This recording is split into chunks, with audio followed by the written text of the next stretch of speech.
జై గురుదేవ. ఓం నారాయణ ఆదినారాయణ, ఓం నారాయణ ఆదినారాయణ, ఓం నారాయణ ఆదినారాయణ. గురు ఆత్మీయ ప్రియ బంధువులారా, ఈరోజు మన భగవాన్ వెంకయ్య స్వామి సత్సంగం లోపట మనకు స్వామివారు చెప్పిన ఒక నిత్యమైన వాక్కును మీకు ఈరోజు చర్చించుకుందాము. పోయేది ఎక్కడికయ్యా అనే విషయాన్ని గురించి చెప్పడం జరిగింది.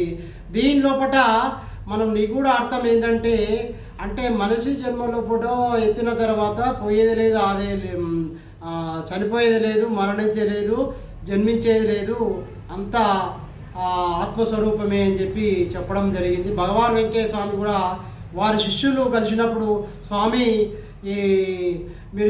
మీరు పోతే ఎట్లా స్వామి అంటే, నేను ఎక్కడికి పోతానయ్యా, మిమ్మల్ని వదిలి నేను ఎక్కడికి పోలేనయ్యా, పోయేది లేదు వచ్చేది లేదు, వెంకయ్య స్వామి ఎప్పుడు మీతోనే ఉంటాడు, మీరు పిలిస్తే పలుకుతాడని చెప్పి స్వామి చెప్పడం జరిగింది. అంతే ఇలా కాకుండా సూర్యచంద్రుడు ఉన్నంత వరకే ఉండేదే కదయ్యా అన్నారు. అంటే భగవాన్ వెంకయ్య స్వామి వారు గారు మనకు చెప్పిందంటే ఈ రకంగా మనకు పోయేది ఎక్కడికయ్యా అంటే ఎక్కడికి పోలేదు, అది మన దగ్గరనే ఉన్నాడు, నిత్య సత్యుడై ఉన్నాడు, మనతోనే ఉన్నాడు.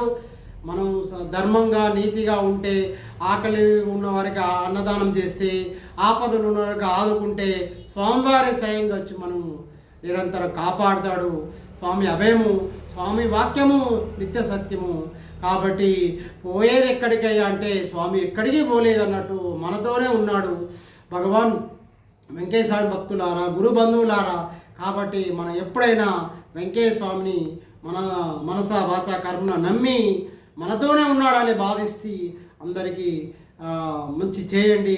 ఆ రకంగా భగవాన్ వెంకయ్య స్వామి కృపకు పాత్రలు కావాలని కోరుకుంటూ ఈ సత్సంగాన్ని వీక్షించినందుకు మీ అందరికీ ఆ భగవాన్ వెంకయ్య స్వామి ఆశీర్వాదాలు ఉండాలని కోరుకుంటున్నాను. జై గురుదేవ.